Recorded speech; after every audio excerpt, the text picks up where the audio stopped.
আসসালামু আলাইকুম। আমি মহিউদ্দিন হাসান ফ্রম হাসান একাডেমি। কেমন আছেন সবাই? আশা করি ভালো আছেন।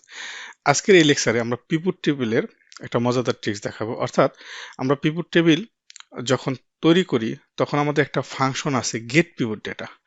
যেমন আমাদের এখানে যে ডেটাগুলো আছে এই ডেটা থেকে আমরা যখন পিভট টেবিল করে নিয়েছি আমাদের একটা পিভট টেবিল চলে আসছে একটা। বাট এই পিভট টেবিল থেকে আমরা ডেটাগুলো ফিল্টার কিভাবে করতে পারি? যেমন আমরা এখানে যে এমপ্লয়িগুলো আছে এমপ্লয়ি নেম আমরা যদি চেঞ্জ করি আমাদের এই যে রায়হান নামের এমপ্লয়ি আমরা যদি এখানে দেখি আমাদের প্রত্যেকটা জিনিস এখানে চলে আসছে। আমরা ভিলুকাপের মাধ্যমে পারি ব্যাপারটা। বাট আমরা এখানে একটা ফাংশন দেখতেছি যে ফাংশনটা হচ্ছে গেট পিভট ডেটা। এই গেট পিভট ডেটা ফাংশন দ্বারা আমরা ডেটাগুলোকে ফিল্টার করতেছি। এটা অসম একটা সমাধান বা পিভট টেবিলের থেকে ডেটাগুলো ফিল্টার করে আমরা নিয়ে আসতে পারি। আমরা এখানে মেহেদিকে চেঞ্জ করে দেই। আমরা যদি এখন পারভেজ দেই তাহলে পারভেজের যে ডেটাটা আছে আমাদের এই যে এখানে আমরা দেখতে পাচ্ছি পারভেজের যে ডেটা এই ডেটাটা আমাদের এখানে পারভেজে চলে আসছে। কোন ফাংশন? এটা গেট পিভট ডেটা ফাংশন দ্বারা। এটা অনেক এত কঠিন কিছু না, সহজ জিনিস। আমরা এটা কিভাবে করতে পারি আমরা এটা দেখব। আমরা যদি এটাকে পিভট টেবিল করি আমরা এই ডেটাটাকে ইনসার্ট থেকে পিভট টেবিল করলাম। আমরা পিভট টেবিল করার পর নিউ ওয়ার্কশিটে আমরা যাচ্ছি। তো নিউ ওয়ার্কশিটে যাওয়ার পরে আমরা যদি এমপ্লয়ি নেম দেই এবং কি আমরা সে প্রোডাক্ট নেমগুলো আমরা কলামে দেই এবং সেলসটা যদি আমরা নিয়ে আসি, আমরা যদি এখানে যখন আমরা কার্সরটা বড় করে নিলাম এবং কি আমরা এখানে এমপ্লয়ি বা আমরা আগের শীট থেকে আমরা কয়েকটা জিনিস কপি করে নিয়ে আসি। এইটা আমরা এখানে কপি করে নিয়ে আসলাম। দেন আমরা এই জায়গায় ডেটা ভ্যালিডেশনের মাধ্যমে অর্থাৎ ডেটা রিবন থেকে আমরা ডেটা ভ্যালিডেশন করতে চাচ্ছি। আমরা ডেটা ভ্যালিডেশন যদি আমরা করি ডেটা ভ্যালিডেশন এটা লিস্ট করতে চাচ্ছি আমরা লিস্ট সোর্স আমরা এই এমপ্লয়ি নেমগুলো এখানে দিয়ে দিলাম। অর্থাৎ জাস্ট আমরা এটাকে ডেটা ভ্যালিডেশনে আমরা যেন ড্রপ ডাউনের মাধ্যমে ডেটাগুলো নিয়ে আসতে পারি। অর্থাৎ আমরা এখানে যখন এমপ্লয়ি নাম দিচ্ছি দেন আমরা এখানে যদি এটি ফাংশনটাকে একটু যদি আমরা নিচে টেনে দিই একটু, আমরা এখানে যদি এখন চেঞ্জ করি জয় তারপরে এখানে নাজমল দিলাম। এখন আমরা জাস্ট ইকুয়াল টু দিই যদি এখানে যদি ক্লিক করি আমাদের অল একটা ফাংশন তৈরি হয়ে গেল। দেখেন এখানে যে ফাংশনটা তৈরি হয়ে গেল আমাদের কোনো কিছু কিন্তু লিখতে হয়নি। আমরা পিভট টেবিলে অনেক কিছু করে থাকি বা আমরা বিলোকাপের ফাংশনগুলো করে থাকি। বাট আমরা যদি এখন ইন্টার প্রেস করি আমরা অটোমেটিক চলে আসলো। বাট এই যে ডেটাটা আসছে এই ডেটাটা অর্থাৎ 23,094 যে ডেটাটা আসলে এই ডেটাটা কিন্তু আসছে আমাদের এই যে এখানে যে এনআইতের যে ডেটাটা আছে এইটা আসছে। বাট আমরা এখানে নাম দিয়েছি কি হিমেলের ডেটাটা কোনটা? আমরা যে হিমেলের যে ডেটাটা আসার কথা আমাদের এইটা। বাট আমাদের আসছে কার ডেটাটা? এনআইতের ডেটাটা। আমরা ফাংশনে যদি লক্ষ্য করি এখানে get pivot data employee name আমাদের এই যে এখানে দেখতে পাচ্ছি আমরা এনআইত আছে এখানে। দ্যাটস মিন এখানে আমার এই ভিতরে এনআইত বাই ডিফল্ট সে নিয়ে নিছে। তাহলে আমরা এটাকে কিভাবে চেঞ্জ করতে পারি? আমরা এই ফাংশনে যে আমরা যেহেতু এখানে ডবল ইনভার্টেড কমার মাধ্যমে আছে অটোমেটিক ফাংশনটা, কারণ আমার ভিতরে টেক্সট আছে যার কারণে সে ইনভার্টেড কমা আমরা এটাকে মুছে দিয়ে আমাদের এখানে যদি রেফারেন্সটাকে চেঞ্জ করে দেই এবং কি আমরা এই প্রোডাক্ট নেম আমাদের অটোমেটিক এই উপরে যে ফাংশনটা ছিল এখানে যে এটা ছিল এটাকে সে নিয়ে নিয়েছে, এখানে নিয়ে নিয়েছে অটোমেটিক।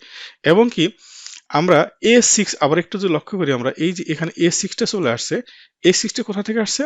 আমার যখন আমরা ফাংশনটা দিয়েছি অটোমেটিক এখানে দেখেন সিলেক্ট দেখাচ্ছে, এই জায়গাটা সিলেক্ট দেখাচ্ছে আমাদের। অর্থাৎ A6টাকে সে অটোমেটিক নিয়ে নিয়েছে। মানে এটাকে সে টোটালি অ্যাবসোলিউট করে আছে, অর্থাৎ ডবল ডলার সাইন দিয়ে টোটালকে লক করে রাখছে।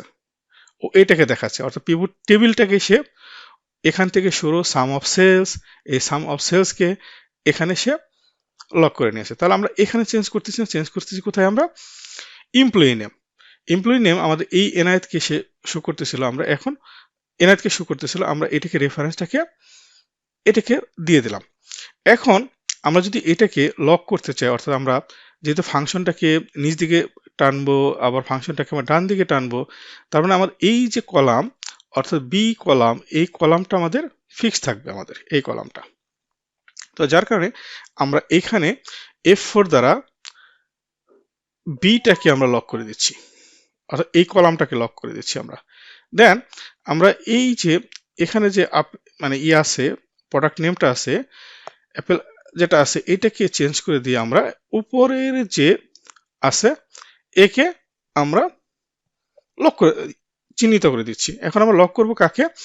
যেহেতু আমরা এই ফাংশনটা নিচ দিকে টানবো, আমরা এই নিচ দিকে আসবো আমরা, দেন আমরা এই ডান দিকে যাব, এইভাবে যাব, এইদিকে যাব, এখান থেকে এদিকে যাব আমরা। তো এই আমরা উপর নিচে যখন যাচ্ছি তাহলে আমাদের কি করতে হবে? আমার এই রোটা অর্থাৎ নাম্বার 1 রো, এই রোটা আমাদের যেন 1 নাম্বার রো, এই রোটা যেন আমার লক থাকে। তাহলে আমরা এখানে 1 কে লক করব, আমরা 1 কে যদি লক করে দেই, আমরা অনলি 1 কে লক করে দেই।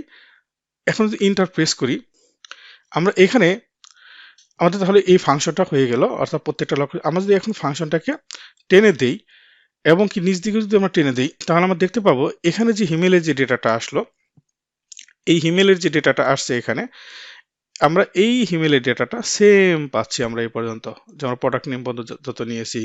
তারপর আমরা নাজমুলের ক্ষেত্রে যদি দেখি, নাজমুলের যে ডেটাটা আছে আমাদের এখানে, যে নাজমুলের ডেটাটা আছে সেম আমাদের চলে এসেছে। এখন এই যে গেট পিভট যে ফাংশনটা আসলো, এটা আপনার কাছে অনেক সময় এটা নাও আসতে পারে। যেমন এটাকে আমরা যখন পিভট টেবিল অ্যানালাইসিসে যাচ্ছি, পিভট টেবিল অ্যানালাইসিসে যখন অপশন থাকে এই যে জেনারেট গেট পিভট ডেটা, এটা যদি টিক মার্ক না থাকে তাহলে এই ফাংশনটা আসবে না। যেমন আমি এখন যদি এটাকে উঠিয়ে দিই, তাহলে আমরা এখানে যদি আমরা এখন লিখি কোথাও, ধরেন আমরা এখানে যদি ইকুয়াল টু দেই, দেন আমরা দেই, তখন আমাদের কিন্তু এখানে রেঞ্জ আসতেছে দেখতে পাচ্ছি।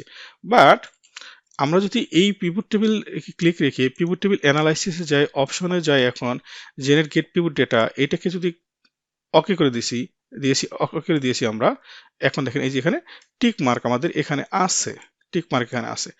এখন আমরা যদি এখানে ইকুয়াল টু দেই, ইকুয়াল টু দিয়ে আমরা যদি এটাকে দিই, আমরা তাহলে এই ফাংশনটাও এখানে ফুললি দেখতে পাচ্ছি আমরা। এবং কি এই যে জিনিসটা, আরেকটা জিনিস মজার জিনিস আমি আপনাদেরকে বলি, আপনাদের সাধারণত আমরা অনেক সময় ডেটাগুলোকে এই সেসগুলো প্রোডাক্ট নেমগুলো আমরা রুতে রেখে থাকি না, বাট আপনারা একটু দেখেন আমাদের সাধারণত আমরা যে ভাবে ডেটা নেই, আমার প্রোডাক্ট নেমগুলো কি আছে? কলামে আছে, অর্থাৎ আমার কলামে আছে। এই আমার রোতে নেই, আমরা অনেক সময় এই রোতে, অর্থাৎ আমরা এইভাবে অনেক সময় প্রোডাক্ট নিয়ে, যে ম্যাঙ্গো, তারপর ব্যানানা, অরেঞ্জ, এগুলো আমরা এখানে নিয়ে থাকি। বাট আমার এখানে দেখতে পাচ্ছেন এই প্রোডাক্ট নেমগুলো আছে এইভাবে নিচ দিকে আমার, অর্থাৎ আমার এই প্রোডাক্ট নেমটা একটা কলাম, এবং কি এই প্রোডাক্টগুলো আমার এই জায়গাগুলোতে আছে, এবং সেলসগুলো আমাদের এইভাবে আছে। এই ক্ষেত্রে যদি আমরা করি, সুবিধাটা হলো কি, আমরা যখন এখানে শিটে করেছি, এই কলাম লেভেলটা আমরা নিয়ে আসছি এখানে, আমরা যদি এই ডান দিকে আসি, এখানে যে আমাদের 4টা ঘর আছে, এই প্রোডাক্ট নেম আমরা দিয়েছি, এবং কি আমাদের এই প্রোডাক্টগুলো এই কলাম লেভেল অনুযায়ী চলে আসছে, তখন এই ফাংশনটা খুব ভালোভাবে কাজ করবে।